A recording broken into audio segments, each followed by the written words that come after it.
Welcome back to the City Current Show. I'm your host, Jeremy Park. We're always honored to bring you inspiring stories of individuals and organizations making a difference and powering the good.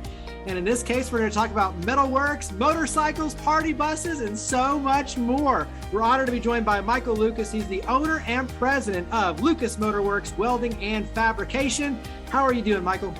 I'm doing great, Jeremy. How about yourself?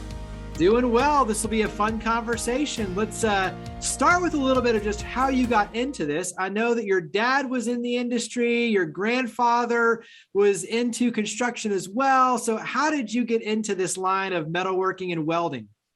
Yeah, well, I mean, really, it started back several years ago in the motorcycle industry, just having a general interest in riding and being a part of that community. But then again, like you had said, with my grandfather and how my father was involved in the metalworking industry, it just sort of came together in that, whether it be fixing different parts of them or creating new things. And then, one step further, taking it to the point where we're doing different motorcycle shows. And it really just sort of started, like I said, in a combination of just the motorcycle community, and then eventually we got it more into fabrication to where, now we're doing really unique, different things. And, it started in a little storage unit where there really wasn't much other than the little Ryobi welder generator and a little Lincoln welder as well. And, you start at the very bottom and you just sort of climb on up with whatever inspiration you can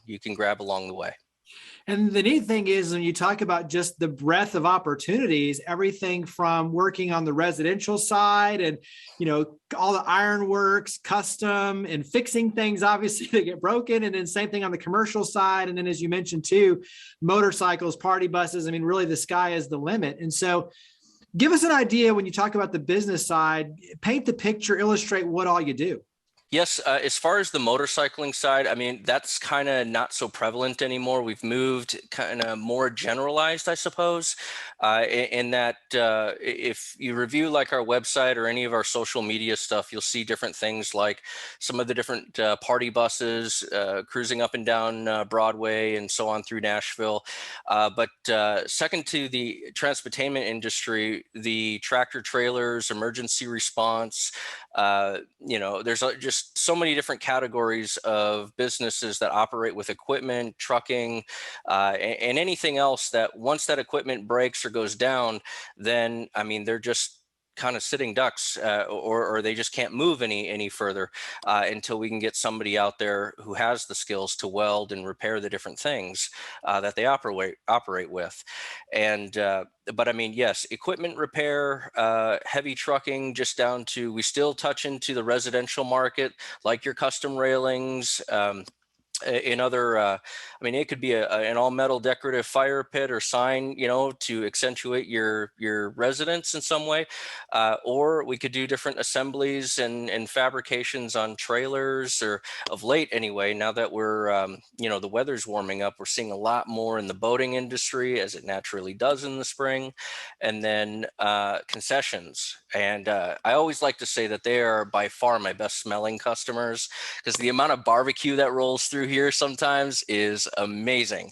So, of which I'm also a very big fan of. So, but no, just all walks of industry so far, anything that's metal based has just, in a variety of ways required our assistance to help them along.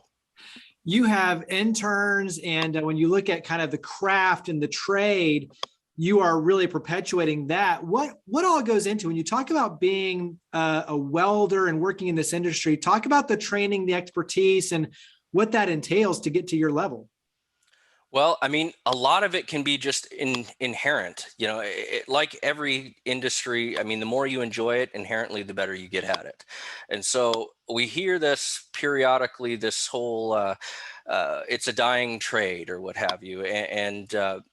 One that just cannot be. There's too many ways that things happen and they need to be welded back together. But as far as internship and training and education, there's a multitude of ways that you could get to this point. Some of the more common ways is just finding a trade school, participating in the program, and just doing the best you can to get through that, hopefully enjoying it along the way. And then trying to find a shop, or if you decide you want to go out on your own, do something small just to get your feet wet. And then as time goes on, your name spreads out, and you'll find in relatively quick order, a variety of unique requests, repairs, and projects just start funneling your way. But yes, we do have an internship program. It's just kind of come in on recommendations. We expose, or I expose our capabilities and what we look to do to some of the different professors that either adjunct over at Middle Tennessee State University, Motlow, a few of the high schools in the area, where they essentially pick out a number of individuals that just seem as if they want to gravitate that way, or are already performing in such a way that would just kind of coincide with the natural flow into our industry. So right now, we've got one who is just absolutely killing it. I'm looking forward to seeing how he grows in my company, and not just the industry, but as it stands right now, yeah, he's finishing out his, and then hopefully at some point throughout the summer, we might look for another one. So when you look at some of your kind of cool projects and some of your personal favorite projects, what are one or two that stand out to you as just personal favorite projects you've had a chance to work on? well, it's kind of hard to narrow it down, to be honest with you. It's not always size, and it's not always the type of welding. It's a lot of the complexity that goes into the project. So we have had a few come through that really try to get the wheels turning. And so in a lot of cases, it's a modification to something. Honestly, we've done so many at this point that I can't really narrow it down, to be honest with you. I mean, as you might have said before, the amount of stories and different things that have come our way have always been interesting. But we're expanding services in a few different areas. We're getting into the plastic side of things as well, which is new, and metal retail sales. But the party bus industry, especially, I'm going to say, recently have become some of the bigger, more complex challenges, not just with doing that in kind of like the virtual 3D design and then bringing that to reality, but more along the lines of the requests. So if they want newer, bigger, flashier things, or something that's very different going down the road and not so cookie cutter, then we do the best that we can to make that happen. But as far as tasks, I gotta say, the most interesting is always roadside. As in, something happens, and of late, say, accidents with a camper going down the road, and they just can't get towed to the comfort of what we have at our shop, then it's, myself and my team really have to become a bit of a MacGyver-based team in order to, get them back on the road, and that everything's done well and safe, and, they can be back on their way. Yeah, and I think that's part of the fun of it. To your point, is the creative problem solving, the MacGyver. It's like, okay, let's go Oh, out and yeah. let's figure this out. And so every day is a new challenge. Oh, yeah. What for you as a business owner? And you mentioned kind of getting into the plastics and kind of looking ahead in some of those areas, and then obviously constantly trying to innovate when it comes to the party buses and do things differently there. What are some of those trends or things that you're kind of looking at in your business that are either, supply chain issues, in other words, challenges and opportunities? What kind of keeps you up at night? Well, it's really about the accessory to the specialty of what you offer. And when I hesitate when I say I open up new lines of service, because there's a calculated chance that you put into that. But at the same time, now really, I'm going to say, is not the best time to take a big risk, especially like you said, with what supply chain situations can be, or just the bare cost of commodities right now, which is just a real shame because it makes it difficult to mark anything up. And in a lot of cases, we're not doing that just so we can keep business moving along. But really, as far as what I would say in the core of what you do, which I'm going to say is welding, repair, and fabrication, that is for now anyway, as I'm sure it will be for indefinitely, the core of what we're going to be doing. And that's still, like I said before, is going to be the most gratifying part of it. However, adding accessories to what you do, say like abrasive blasting, where we're taking coatings or rust and things off of the metal, or offering maybe even powder coating, which is used very commonly as a follow-up to whatever it is that we fabricate. And then, there's just more or different things that you can do where you don't have to put every last bit of whatever extra funding you have into it, but more you can kind of tiptoe into that. So I guess as we move forward with the way things are nowadays, it's not so much of a risk. But if something doesn't happen, I try to, you can always back up to the core of what you have. I will say you don't want to put all of your eggs into one basket. I think that's generally understood. But at the same time, we don't want to start throwing eggs out into the street and then, figuring it's not going to make it, sort of thing. But, really, that's kind of how we do it. So it's a little bit of trial and error, but not so much trial where the errors really start to hit back hard. What are some definitions? And I'm thinking just when you said custom fabrication, like what are some definitions or words that you wish everyone kind of knew when it comes to the lingo of metal fabrication and metalworks? Well, honestly, I'm gonna say you. I don't need to make sure everybody knows the lingo, because if we can work with people, or the way I work with people is if I can just get the general headspace of where you're at and what it is you're trying to do, repair or create. Really, a lot of times I always just say, instead of just trying to like outright communicate with me over the phone, I'll usually say, hey, go to Pinterest, go to Google, find some image and just show me where you're at. And then a lot of times, whether it's scratching on a napkin or a piece of computer paper or just drawing over whatever images, I try to make it easy. So you don't really need to know all of what's involved unless you want to know. But if you really don't need to know as much as what I can do for you. But in order for me to do that, I got to see where your head's at.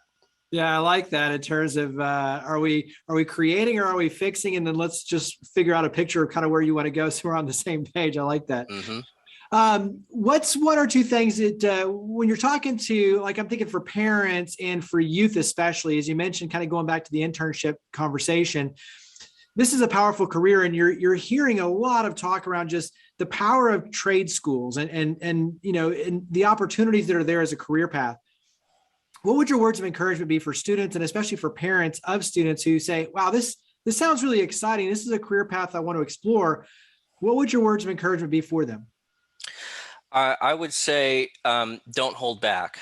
If this is something that, whether you've seen a show on television, it's not always as glamorous is what you see on TV. But as far as real world exposure, it's very welcoming. If a parent wanted to just call, say me, and just ask, what's shop life like, or how far do you go, or what are the risks and the different tools and things, I'm always happy to have that conversation whenever I can.